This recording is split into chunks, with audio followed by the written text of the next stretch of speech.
Lep pozdrav. Danes morava upravičiti kolega Alija, ker je na dopustu in bova midva poskušala speljati to njegovo. Najno, ja. Bom jaz namest njega. Tako, ja.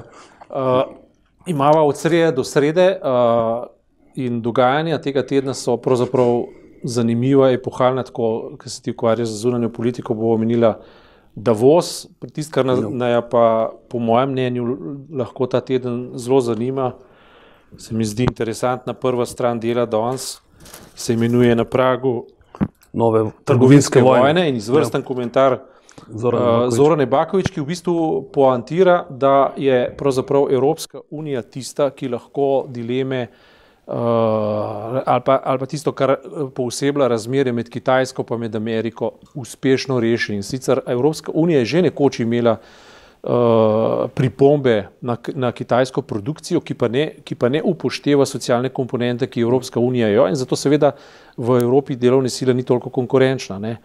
Imamo tudi v tem času potekajoči Davos, ne, ki menda razpravlja točno o tem, ker Amerika poskuša zaščititi svoje interese.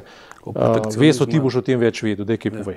Če si že končal v bistvu pred Davosom, v bistvu glavna poanta do sedanjega dela Davosa, vemo, da se v bistvu glavni del pravzaprav začenja danes popoldne, ko boste tam nastopila Macron pa Merklova, pa naslednji dan, ampak včeraj je bil zanimiv del, ker je bil tam Modi, premier Indije, in pa Azijci so včeraj popoldne in danes dopoldne na nek način ravno spodbujeni z včerajšnjim ukrepom, ki ga je podpisal, oziroma ukrep dvig carin na pralne stroje pa na tole fotovoltaiko, na sončne celice, ja, za sončne elektrarne, je v bistvu spodbudil Azijce, da bojo šli v bistvu v eno tako brezcarinsko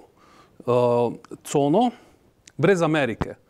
Ker veš, v času Obame je bil dogovor o oblikovanju tako imenovanega transpacifiškega prostotrgovinskega območja. Zdaj pogajanja so dalj časa že trajala, zdaj so zelo zaključila na hiter. Zdaj oni so se dogovorili, da bojo šli brez Amerike to delati. Ampak ključno vprašanje, ki si ga lahko midva postavlja tukaj, je namreč tole. Ali ima Trump, ki ima sicer vse narobe, v čem tudi kaj prav v tej zadevi? Glede na to, da je Evropska unija nekoč že poskušala upozoriti Kitajsko in druge azijske velesile, da je vendarle nekorektno imeti konkurenčnost svojih produktov postavljena na socialno neenakost. Mogoče je tukaj kakšno zrno soli. Sigurno, tukaj je. Trump on ne skriva tega, nikoli ni skrival, da njemu v prvi vrsti je v interesu dobrobit Amerike in še posebej pa delavstva. Tistega delavstva, ki je prav zaradi raznih trgovinskih sporazumov in nižanja carin in nizke cene delovne sile zgubljalo v Ameriki, ker so tovarne selili v Mehiko, na Kitajsko, Indonezijo in tako naprej. Tako da praktično ti nimaš v bistvu v Ameriki skoraj nobene tekstilne tovarne več. Avtomobilska industrija se zdaj počasi spet nazaj vrača, odkar je Trump na oblasti. Tako da tukaj je neki, to, kar si rekel, soli, da je ta socialni element prisoten in ga treba upoštevati. Ampak zdaj, ali Amerika, to je pa zdaj tisto ključno, ali Amerika res ga upošteva? Jaz sem zadnjič na spletni strani gledal za eno izmed držav, ne vem več, kjer je bila Iowa ali kjer, ampak je pisal minimalni zajamčeni dohodek $7 na uro. Se to ni veliko za nek štandard. Se pravi, Amerika v bistvu teh svojih zamer do Kitajske ne prevaja v socialno izenačevanje, medtem ko Evropska unija pa na tem kar nekaj stori. Ker danes imava stavko javnega sektorja. Javnega sektorja v Sloveniji, to se pravi od zdravstva, enega dela zdravstva pa vse do policistov, šolnikov, javne uprave, carinikov in tako naprej. Ne. In v kontekstu, bom rekel, te evropske socialne debate, ne, ali je to, ne vem, zdaj vprašanje, ne, si morala odgovoriti, ali pa si poskušala odgovoriti, ali je to upravičeno ali to neupravičeno. Na eni strani država govori, ne, ja, mi smo za nek model države, v kateri mora biti javna uprava izenačena v standardih, to se pravi plačilnih standardih, ne. Na drugi strani moramo zadržati standarde socialne države, to je tisto, o katerem govorimo, povečati učinkovitost, ker v tem sektorju učinkovitost ni optimalna, ne. Okay. In če popustimo vsem zahtevam, v tem primeru se bo zgodilo, da bo država bankrotirala. Na drugi strani imamo pa argumente, ki se mi zdijo utemeljeni. In sicer eden je to, če že preurejujete plačni sistem, potem ne delate tega selektivno. Zakaj zdravnikom ja, medicinskim sestram ne?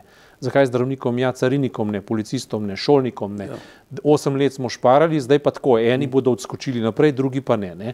Tukaj, če dovolj ravno pri tej stvari, ne, se mi zdi pomembno, saj zame, no, se mi zdi tukaj zelo važno, da vlada, da pravzaprav imajo sindikati tukaj bolj prav kot pa vlada. Ja. Ravno zaradi tega, ker vlada ni nič naredila, da bi preprečila ravno te pač ekstreme in pravzaprav se je porušil s tem, ko so zdravnikom dovolili višje plače, se je porušil ta sistem enotnega plačnega sistema v tako imenovani javni upravi. Ja. Ampak seveda, prav ta plačni sistem, Virantov plačni sistem je tudi na nek način tudi generator vseh teh, ker pač on je v isto vrečo oziroma v isti razred, plačilne razrede je, podobne razrede dajo različne vse dal pod eno streho. Vse dal pod eno streho, različne, ne vem, od medicinskih sester, učiteljic, gasilcev, vojakov,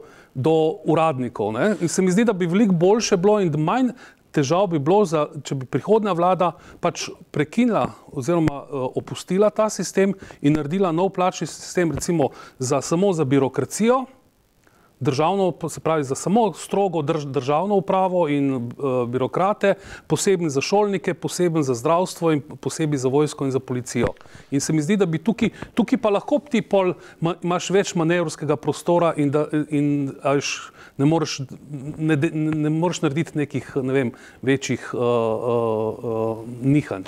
Ja, jaz se spominjam toliko let nazaj, če spomnim, smo tudi tukaj imeli turbulence v časopisni branži, ker so se stvari zelo dinamično sukale v celotni Sloveniji in kriza je udarila in takrat se spomnim, da je bila mantra vlade, tedanje oblasti pač, da je treba zategniti pasove, zato da ko bo kriza minila, se bodo sprostili v enakih sorazmerjih, kot so bile tedanje. Ne? In to zdaj trenutno očitno ne drži, ker so vmes, v čem pa je ključ? Ne? Gre za nek občutek, da na eni strani ni čisto popolnoma uspela privatizacija vsega, kar je, ne? Ker to ni čisto uspelo, prišlo pa do elitizacije vsega, kar je. Zaprav naenkrat je nek sloj več ureden od drugih. Ne? In se mi zdi, da je ključna zamera ravno v tem, da če že smo na isti ladji, potem bodimo vsi tudi v razmerih na isti ladji, če ne, se pa obnašajmo približno tako, kot da nam je do tega, da ta država funkcionira. Ne? In se mi zdi, da pristop, ki ga vlada uprizarja ta trenutek, je majhen nojevski. To se pravi, po eni strani seveda se postavi na pozicijo in reče, če razdelimo ves denar, kot ga zahtevate, potem bo država počepala nazaj v recesijo. Ja, v redu, ne? Ampak se ni poanta v tem, da bi ljudje zahtevali denar, ki ga ni. Poanta je v tem, da zahtevajo, da če ga ni, ga za vse ni. Ne? In kolikor ga je, naj ga za vse bo. Ne pa, da se vzpostavljajo neke razlike, ki so v bistvu enake privatizacijski logiki. Ja, ampak zdaj, za tem zadaj stoji pa ena zanimivo razmerje, recimo kot je razmerje med Evropsko unijo, pa razmerje med socialno ali pa socialistično državo, pa med kapitalistično oziroma državo, ki v bistvu prisega na institut tenke države. Ne? V čem je fora? Fora je v tem, da so se v tistih državah, ki prisegajo na tenko državo, se je učinkovitost razvila do skrajnih tančin. To se pravi, tam je konkurenčnost, učinkovitost, skratka, get it done. Naj se stvar preprosto udejanji, naj se zgodi, naj bo narejena. Medtem ko je v teh socialističnih, postsocialističnih in takih državah zaznaven trend, ne, da se bolj poudarja problemi in to, zakaj se nekaj ne da narediti, kot zakaj bi nekaj učinkovito funkcioniralo. Ne. Sprav, kako zdaj narediti razmerje med tema dvema modeloma, ne, mogoče po neki skandinavski praksi, ne, zdaj bi moral citirati enega avtorja, pa mi iz glave ne izleti, pa ga bom naslednjič pošteno pocitiral, sem po njegovi knjigi prebral, me pa en prijatelj na to opozoril, ne, je pa slovenski ekonomist. Ne. In on je napisal v zaključnem poglavju na zadnji strani, ne, problem Slovenije je preprosto v tem, da ima kulturo in tradicijo dokazovanja, zakaj in kako se nekaj ne da. Ne? In zakaj ne bi to spremenili v pozicijo, kako se nekaj da narediti. Zdaj, če smo pri problemu stavke, ne?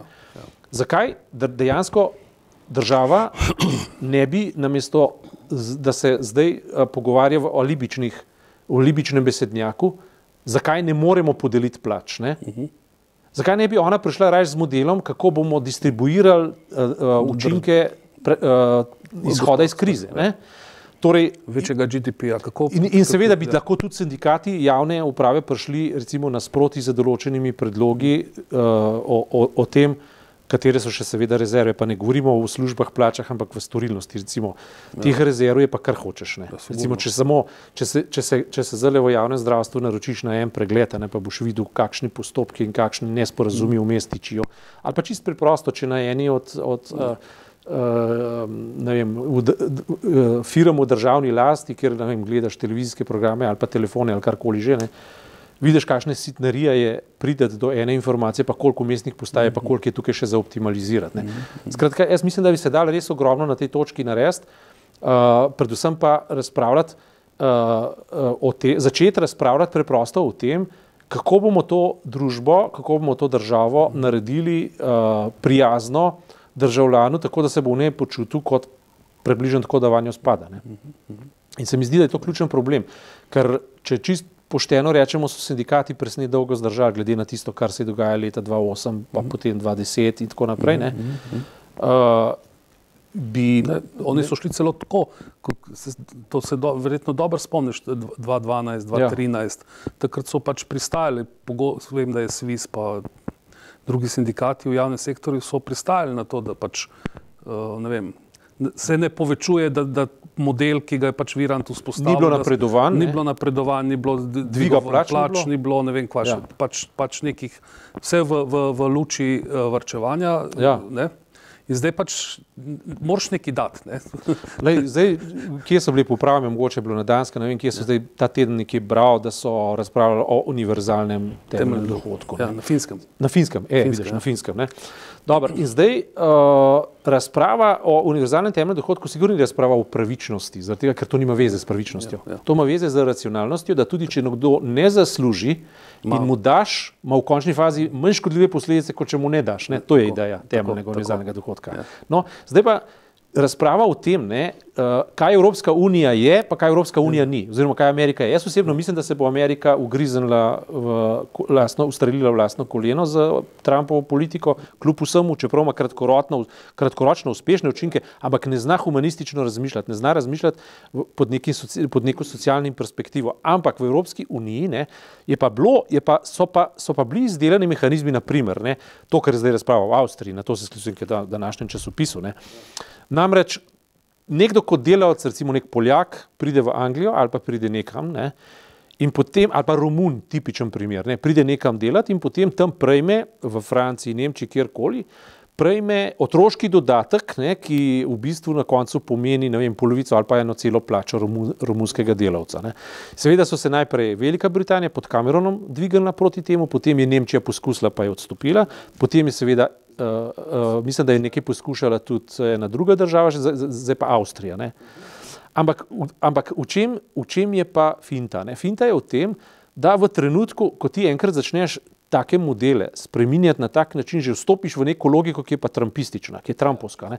Ker ti isti delavci, ne, ki pridejo pod enakopravnimi pogoji na trg delovne sile, plačujejo enakopravno prispevke, ne indeksiranih prispevkov, ampak polne prispevke, potem bi dobili pa nazaj pa indeksirano vsoto denarja. Ne?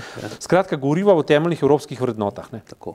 In temeljne evropske vrednote bi ekstrapolirano rečeno, pomenile tudi temeljne slovenske vrednote, govorijo zdaj v tem socialnem pomenu besede. Ne? No in zdaj smo spet pri tej stavki. Ne? Ja, ja. Če so v bistvu s tem recimo začela, pa če so začela s tem, kako se carine uvajajo, pa kako se vloge države povečujejo za to, da bi zaščitile neko raven, potem se mi zdi podčrtati, da ne glede na to, kako destruktivno ali pa kako ne rečem, revolucionarno izgledajo v očeh oblasti stavke, naj jim vendar prisluhne zame zares in naj pošteno prizna, da se je treba ali spremeniti model, ne? Ja, sigurno. Ali pa preprosto zdaj nekaj, ne? Ali tukaj dvigant plače, ali pa zdravnikom spustiti, ali pa se dogovoriti za nov model, ki bo veljaven in ki bo bolj upošteval tudi te razlike med. Če obstajajo, naj se jih. Seveda, naj se upošteva.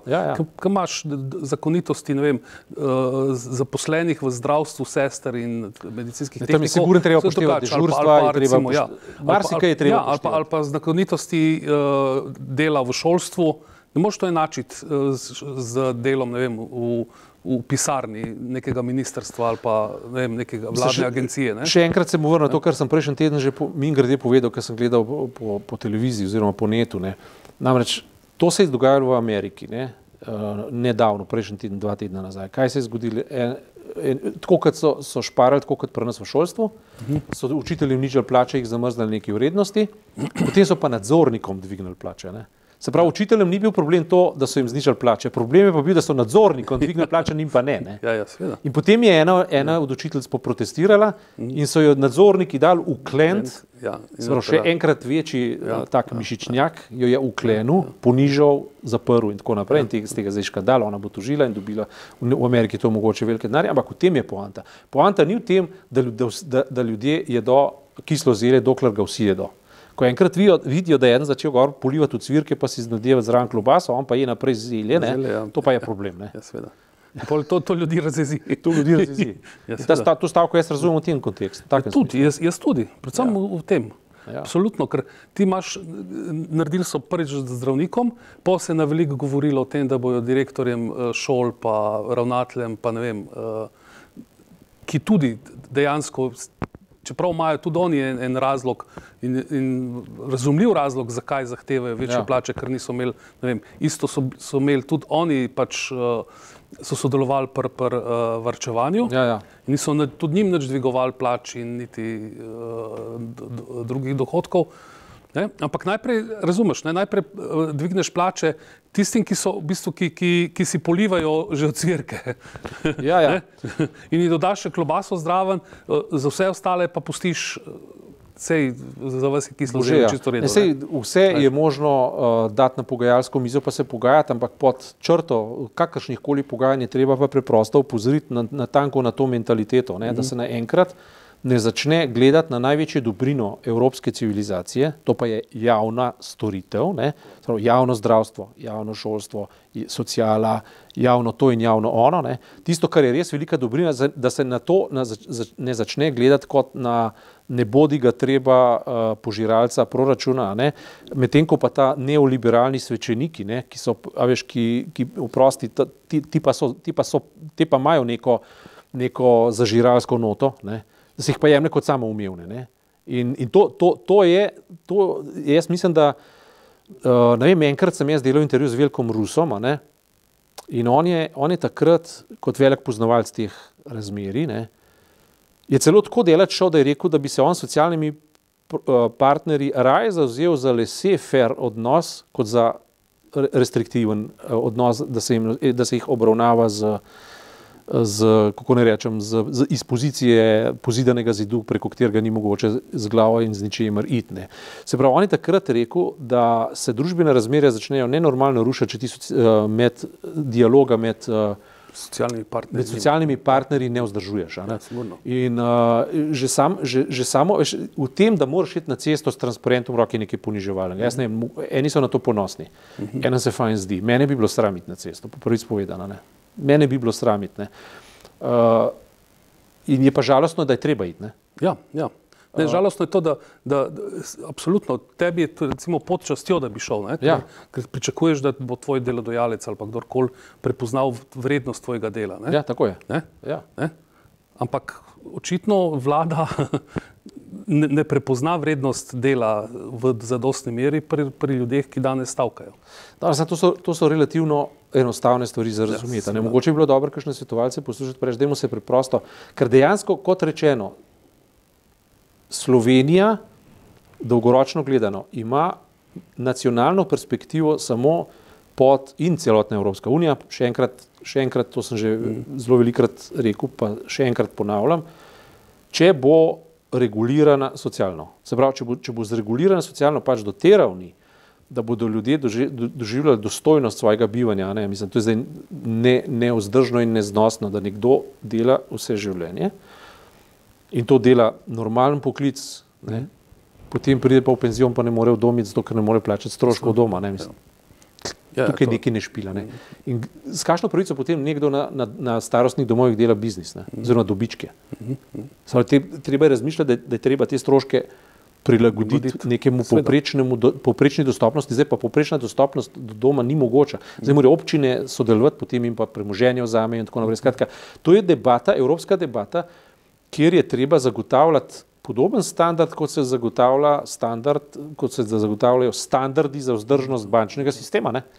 In podobno. In dostopnost. In Slovenija je pa na tem še posebej ranljiva, ker če bo neoliberalna nota v kjerkoli v Evropski uniji prevladala, potem bo Slovenija zbrisana iz zemljevida. Slovenija lahko samo v spoštovanju razlik uspe. In seveda, socialni minimumi definitivno so po definiciji spoštovanje razlik, socialnih razlik, etničnih razlik in tako naprej. Skratka, Slovenija bi morala vedeti, da bi morala biti ekstremno občutljiva na temeljne pravice, ker tukaj se začnejo potem tudi nacionalne pravice malih držav in podobnih stvari. Tako da, če skleneva današnjo debato v tem smislu, sporočilo te stavke je minila bo in jutri bo nov dan. Jaz mislim, da bi bilo pametno razmišljati o tem, da jutri ne bo nov dan, ampak da začetek nekih novih pogovorov. To bi bilo za pričakovati, recimo od pametne države. Bi jaz res pričakoval, da se pač, ne vem, tako kot sem prej rekel, jaz vidim tukaj dejansko rešitev samo v tem, da se pač ta model, plačni Virantov model, ki je zdaj že 10 let, se mi zdi kot nekaj tašnega, ne? Ja, 2008. Ja, 2008, 2007, no. 10-11 let je v veljavi in je očitno propadel na celi črti in pogorel na celi črti. O tem je treba odpreti nacionalno debato. O tem treba začeti debatirati. Kaj ali paše, ne vem, poveljnik gasilcev v isti plačni razred kot, ne vem, vodja oddelka na ministrstvu za, ne vem, za istraživanje ruda in gubljenje vremena. Ok. Hvala. Naslednjič v sredo.